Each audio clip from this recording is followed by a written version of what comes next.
असलकुम। Welcome to doctor forces academy. Doctor Mohammad Sameed here. उम्मीद करता हूँ कि आप सब खैर खैर से होंगे और आपकी जो प्रिपरेशन है वो भी बहुत अच्छे से जारी होगी। ठीक है।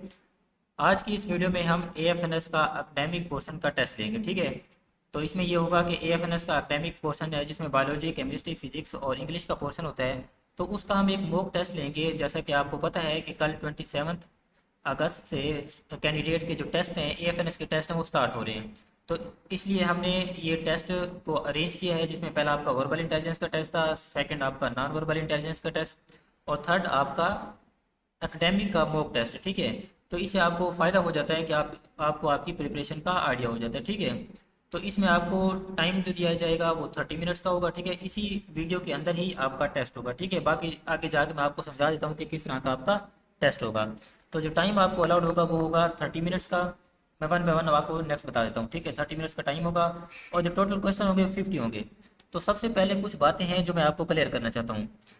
बातें ये हैं कि आपका जो टेस्ट होता है ना, वो लक बेस्ड होता है। अब लक बेस्ड किस तरह का होता है वो भी मैं आपको समझा देता हूँ। अच्छा देखें, सबसे पहले ये है कि जितने भी कैंडिडेट्स होते हैं ना, हर कैंडिडेट का टेस्ट दूसरे से डिफरेंट होता है। अब किसी का टेस्ट में बायोलॉजी का पोर्शन ज़्यादा होता है, किसी का केमिस्ट्री का, किसी का फिजिक्स का और किसी का इंग्लिश का। तो ये आपके लक पे डिपेंड करता है। ठीक है। अब इस तरह भी डिपेंड करता है कि मतलब जो जितने भी सेंटर सेंटर वाइज हैं, हर सेंटर में टेस्ट भी डिफरेंट होता है और हर स्टूडेंट का जो टेस्ट है वो एक दूसरे से डिफरेंट होता है। अब आप हम ये नहीं कह सकते कि किसी के टेस्ट में बायोलॉजी का पोर्शन ज़्यादा आएगा, किसी का केमिस्ट्री का। ये आपके टेस्ट वाले दिन ही डिसाइड होगा। ठीक है। अगर आपका कोई भी क्वेश्चन है तो कॉन्टैक्ट नंबर आपके सामने मेंशन है, आप इस पर कॉन्टैक्ट कर सकते हैं और आपसे सारी डिटेल जो है वो शेयर कर देंगे। ठीक है। तो सबसे पहले आपको बेस्ट ऑफ लक कल के टेस्ट के लिए। जिनका कल टेस्ट है आपने कमेंट सेक्शन में लाजमी बताना है और आपने जल्दी से टेस्ट सोल्व करना है। अच्छा, अभी आप ये करिए कि एक पेज लेके बैठ जाएं और एक पेन लेके बैठ जाएं और हम इस टेस्ट को स्टार्ट करने लगे हैं। सबसे पहले मैं इसका तरीका बता देता हूँ कि आपने इस टेस्ट को सोल्व कैसे करना है। अच्छा, इस तरह से इंटरफेस आपको शो होगा और इधर ये जो है टाइमर रन करेगा।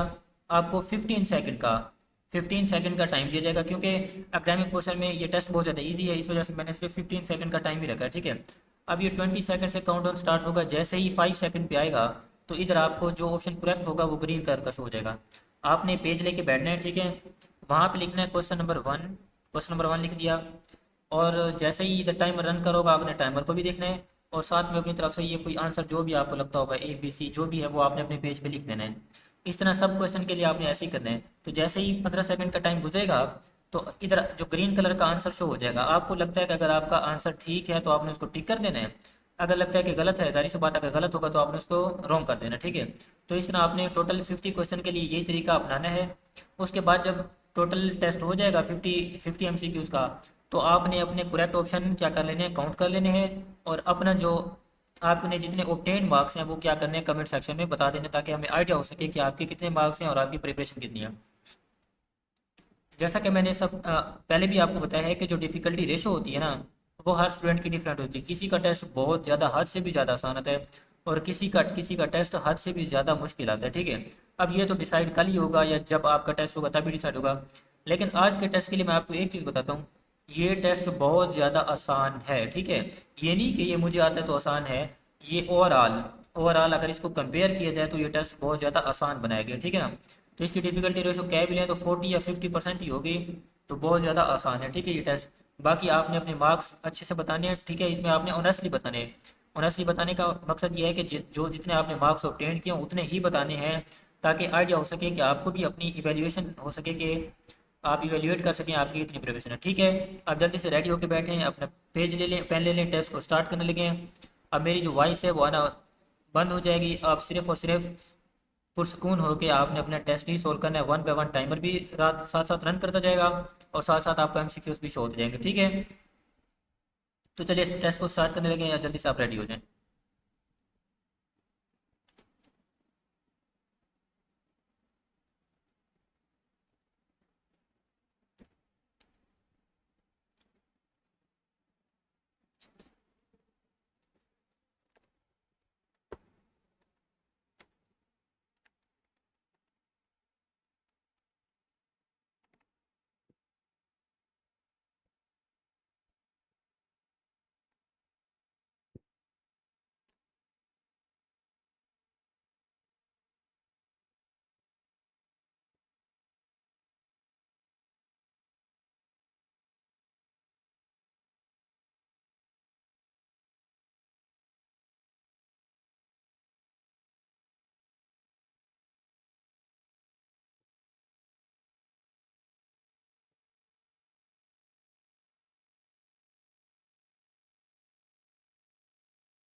अस्सलाम वालेकुम। अच्छा चलें जी, जैसे कि आपका टेस्ट ख़त्म हो चुका है, अब आपने क्या करना है, जितने भी आपके करेक्ट ऑप्शन है आपने वो काउंट कर लेने हैं, ठीक है। अब काउंट करने के बाद आपने कमेंट सेक्शन में लास्ट में अपने मार्क्स बताने हैं। अब टोटल थे 50 थे, ठीक है, टोटल 50 मार्क्स थे। और इसमें से जो पास होता है वो 25%, जिसके 25 मार्क्स हैं वो पास हो गया, ठीक है। और जिनके कम हैं वो क्या हुआ, फेल हो गया, ठीक है। जिनके 25 करेक्ट ऑप्शन है वो क्या है, पास है, क्योंकि आपके जो एग्ज़ाम में 50% वाला पास होता है, 50% वाला, तो ये पास हो गए। अच्छा, मैं आपको एक इम्पोर्टेंट चीज़ बताना चाहता हूँ, देखिए सब आपका प्रीवियस टेस्ट में वर्बल और नॉन वर्बल में आपको आइडिया हो गया होगा, क्योंकि मैंने बार बार बताया है। देखिए वहाँ पे आपको हर एमसीक्यूज़ के लिए टेस्ट टाइमर नहीं दिया जाता जिस तरह मैंने किया है, क्योंकि जाहिर सी बात है हमने वीडियो में ही टेस्ट लेना था।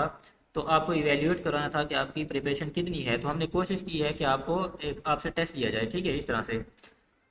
तो आपने क्या करना है, वीडियो को लाजमी लाइक भी करना है और इस चैनल को लाजमी सब्सक्राइब करना है, क्योंकि इस तरह के मॉक टेस्ट हम आगे भी अरेंज करेंगे और इनकी डिस्कशन की वीडियो है वो भी अपलोड करेंगे, ताकि आपको आइडिया भी हो सके कि इसका जो ये ऑप्शन आया आया तो आया कैसे, ठीक है। अब दूसरी बात ये है कि मैं आपको एक चीज़ जिसको आप अगर मिस समझ लें या कुछ समझ लें, मैं ये कहना चाहता हूँ, वहाँ पे आपको हर क्वेश्चन का टाइम नहीं दिया जाता, वहाँ पे सब क्वेश्चन के लिए एक ही टाइम दिया जाता है, जो कि 30 मिनट्स का टाइम होता है, ठीक है, 30 मिनट्स का। तो इधर आपका टाइमर रन कर रहा होता है, 30 मिनट्स के बाद 29, 28, 27 इस तरह से रन कर रहा होता है। और नीचे आपके बटन होते हैं, एक सबमिट का बटन होता है, ठीक है। उसके बाद साथ में इधर नेक्स्ट का बटन होता है, और इधर स्किप का बटन होता है, और इधर प्रीवियस का बटन। आपके सामने एक एमसीक्यूज आता है, ठीक है, जैसे एमसीक्यूज नंबर फर्स्ट में कोई भी आ गया, तो आपने उसको उसका ऑप्शन क्लिक करना है। क्लिक करने के बाद जब तक आप नेक्स्ट नहीं करेंगे वो नेक्स्ट ऑप्शन मूव नहीं करेगा, ठीक है, नेक्स्ट ऑप्शन नहीं आएगा। तो इस तरह ये नेक्स्ट का बटन भी वहाँ पे फंक्शनल होता है, स्किप का बटन। अच्छा, अब किसी कैंडिडेट को फर्ज करें क्वेश्चन नंबर इधर है 29, उसको 29 नहीं आ रहा, वो क्या करेगा, सिंपली स्किप के बटन पे क्लिक करेगा। अब वो उसको शो कहाँ पे होगा, तो वो इस अनअटेम्प्टेड बॉक्स में उसको वो 29 शो हो जाएगा। देन अगर 30 स्किप करता है तो इस तरह शो हो जाएंगे। जब कैंडिडेट लास्ट में सारे क्वेश्चन अटेम्प्ट कर लेगा, तो उसके वो सबमिट नहीं करेगा, क्योंकि उसके इस बॉक्स में अनअटेम्प्टेड बॉक्स में कुछ क्वेश्चन बचे होंगे। तो वो क्या करेगा, डायरेक्ट इस क्वेश्चन पे क्लिक करेगा, माउस लेकर ऐसे ही क्लिक करेगा, तो इधर क्वेश्चन नंबर 29 ही ओपन होके आ जाएगा, ठीक है। तो इस तरह आप क्या करेंगे, जो आपके क्वेश्चन अनअटेम्प्टेड रह गए तो वो भी सोल्व कर सकते हैं। तो ये था आपका पैटर्न, ठीक है। और बस लास्ट में मैं यही कहना चाहता हूँ कि वहाँ पे हर क्वेश्चन के लिए टाइम नहीं दिया जाता। ये तो मैंने वीडियो में टेस्ट लेने के लिए, आपको आइडिया लेने के लिए कि आप क्या टाइमर के साथ टेस्ट सोल्व कर भी सकते हैं कि नहीं, क्योंकि आपके पास अगर वैसे हम डिवाइड भी करें टोटल 50 क्वेश्चन को 30 पे, तो आपके पास इतने ही बचते हैं। 30 मिनट्स 30 सेकेंड का टाइम होता है एक को सोल्व करने के लिए। लेकिन वहाँ पे जो ओवरऑल टाइम होता है वो सब क्वेश्चन के लिए सेम होता है, सेम ही रन कर रहा होता है। ये नहीं कि अलग अलग इंडिविजुअली आपको हर क्वेश्चन के लिए टाइम दिया जाए, ये हमने इसको अरेंज किया, ठीक है। अब आपने क्या करना है, जल्दी से कमेंट सेक्शन में जल्दी से अपने मार्क्स बताएं, ताकि हमें आइडिया हो सके। और आपने अपने टेस्ट की डेट भी लाजमी बतानी है। आपने अपने मार्क्स बताने हैं कि आपके 30 मार्क्स हैं, ये जितने भी हैं इस फॉर्मेट में, ठीक है, ये मार्क्स बताने हैं। और आपने अपने टेस्ट की डेट भी बतानी है, ताकि आइडिया हो सके कि कितने बच्चों का कल टेस्ट है। और लास्ट में ये है कि अगर आप एएफएनएस का ग्रुप ज्वाइन करना चाहते हैं, तो इसी जो आपका ये चैनल है डॉक्टर फोर्सेज एकेडमी चैनल, तो हर चैनल की एक डिस्क्रिप्शन होती है, आप उस डिस्क्रिप्शन में जाएं, उसको स्क्रॉल करें, और वहाँ पे आपको एएफएनएस एस्पायरेंट्स के नाम से व्हाट्सएप ग्रुप का लिंक मिलेगा। आपने उस व्हाट्सएप ग्रुप के लिंक पे क्लिक करना है और वो आपका व्हाट्सएप ओपन होकर आ जाएगा और आप उसको ज्वाइन कर लेंगे, ठीक है। तो वहाँ पे एडमिन की अप्रूवल लगी हुई है, मैं आपकी जो है रिक्वेस्ट अप्रूव कर दूंगा और आप उस ग्रुप में ऐड हो जाएंगे, ठीक है। अब इसका फ़ायदा ये होगा कि डेली बेसिस पे जो भी एक्सपीरियंसेस आएंगे स्टूडेंट के, कल से स्टूडेंट के टेस्ट स्टार्ट हो रहे हैं, तो हम डेली बेसिस पे चैनल पे भी अपलोड किया करेंगे। और चैनल पे तो थोड़ा टाइम लग जाता है अपलोड होने में, लेकिन व्हाट्सअप ग्रुप में ये फ़ायदा होता है कि आपको फ़ौरन से वो एक्सपीरियंसेस मिल जाएंगे, ठीक है। तो आप सबके लिए बेस्ट विशेज़ कि आपने अच्छा सा अपना टेस्ट करना है, और जल्दी से कमेंट सेक्शन में आप अपने अभी मार्क्स बताएं, ताकि हमें आइडिया हो सके कि कितने मार्क्स है, ठीक है जी। और दुआ में याद रखिएगा। अल्लाह हाफिज़।